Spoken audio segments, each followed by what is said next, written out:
Hey everybody, ronarray here, and I've been having a pretty great league start.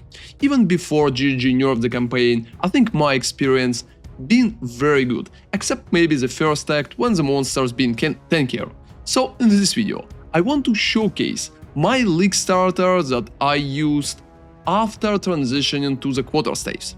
You can pretty much play it from level 16 and onwards, or you can play with my bow league start up until Act 4 or even the end of the campaign and transition later when you're already doing Waystones. That build is pretty much my old Nuke wave build, but transition to Dawn in the Hunt. You will currently use only one button, which is looking pretty cool to be honest, and it's very easy to play. Also, the Nuke is back and they're using new tech to pretty much kill monsters in big packs. Let's go and I will be able to explain how it's working and what you will need to do. So let's talk about our build setup, and the setup itself is very quickly. You can start playing it exactly at levels 14-16 when you will get Storm Wave. Storm Wave is a very cool skill which will give you an opportunity to hit enemy from particular range. Your first support should be Martial Tempo and your second support should be Lightning Infusion, because it's going to improve your damage significantly. After that, for the Storm Wave, when you will progress the campaign, you will need to start using Primal Armament, and that's your main support. Moving forward, you will be able to use Upheaval and Ambush, so next two slots should be Upheaval and Ambush in pretty much any particular kind of order. However, even at 3 sockets, Storm Wave can easily clear maps up until tier 10 without a lot of issues. And we're also going to use only double Heralds and maybe Blink later on when you have more spirit from your Monk abilities. So Herald of Ash is here as a secret way to nuke stuff. You don't need it of a very high level because you don't need to stack STR.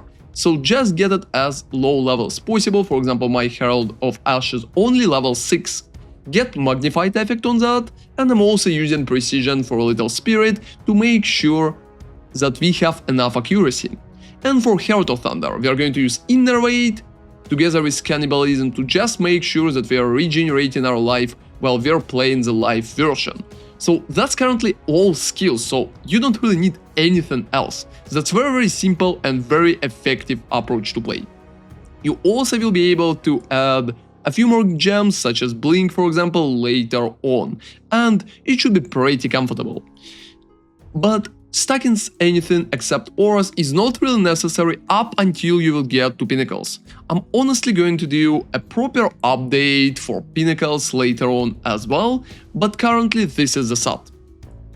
So just Storm Wave, Herald of Thunder and Herald of Ash. Let's look at our tree.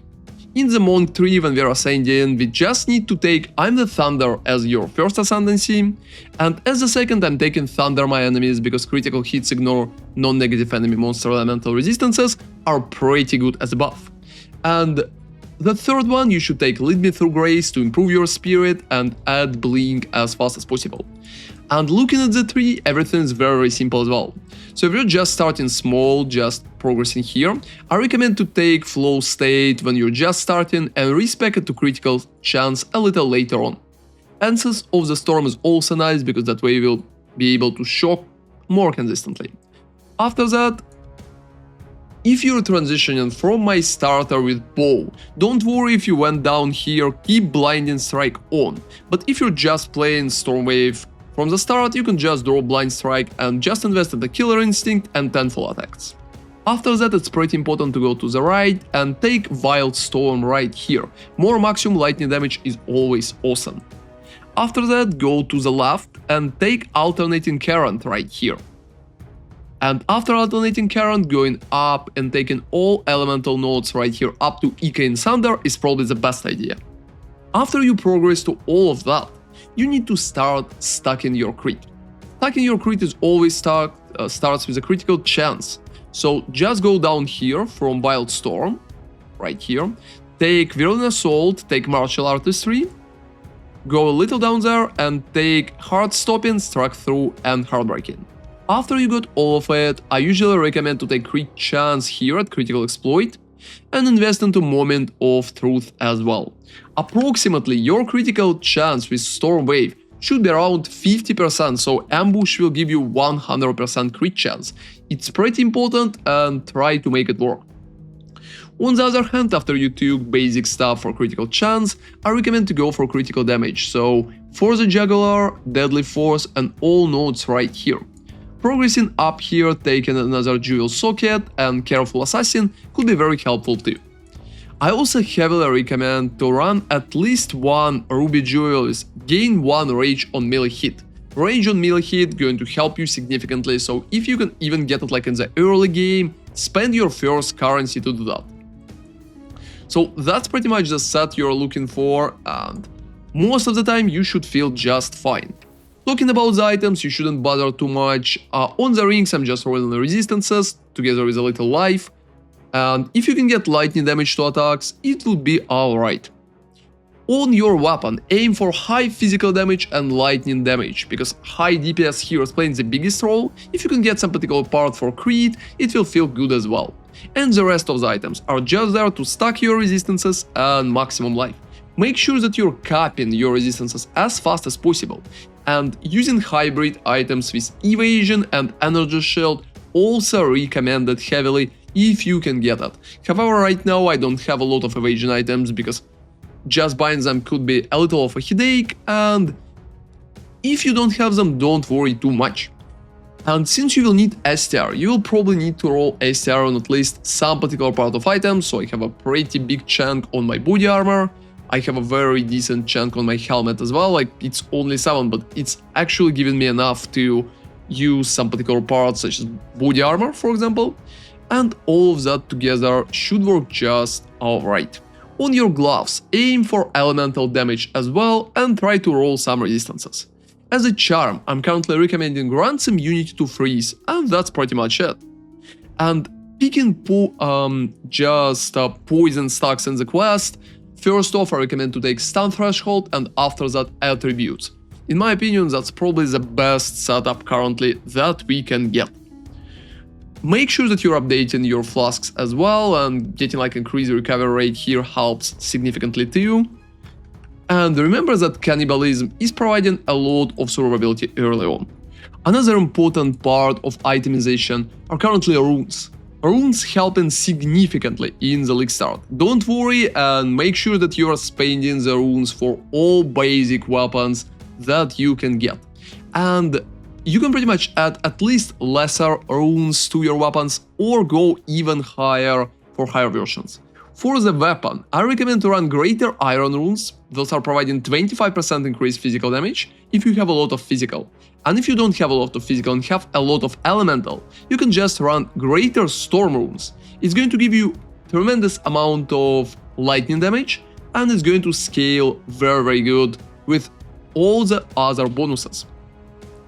On top of it, if you will need to cap resistances, I heavily recommend to use at least some runes in your guild as well. Since Artifier's Orbs currently is not really that expensive, you can literally have a few sockets. I currently have only one in my boots, but my resistances are already capped. So make sure you're doing that socket in your items and using as big runes as possible, so most of them are pretty non-expensive right now. However, there is a pretty interesting moment that you will need to keep in mind. The difference between lesser rune and higher rune, only 4% resistances. So in some particular cases, it would be a smart case to just use lesser rune to avoid spending greater one and maybe sell it or use it for weapon if you have such an option. So runes very important for itemization and please don't miss them. Talking about additional supports, since I already commented on Stormwave, we can also add stuff at Herald of Thunder, and next support should be Longshot. For Herald of Ash, we don't really need new supports. And you can literally stop all what we're currently seeing, because you don't really need to add more. Talking about the build itself, you can also look at my previous videos for the Nuke wave, but keep in mind that there have been a lot of changes and we're not really using Herald of Ice anymore, because Herald of Ice is completely unusable right now. Herald of Ash is pretty much taking its place to improve the whole situation. So talking about where we will go later on in the build, I think just going down here for Common Calamity is a very good idea as well. and you will be able to also progress to Chaos Inoculation, but I will cover transition to Energy Shield in my next update video for that build. Such setup will carry you through the campaign, so if you will swap at least around level 16, you will be just fine, and you can farm all early mobs up to the highest tier without a lot of issue if you will have enough health at the build. For the further updates, I'm probably going to do a few more videos, and you can always check the written guide too. Thank you very much for watching, guys, and ronarray out. Have fun at the league start.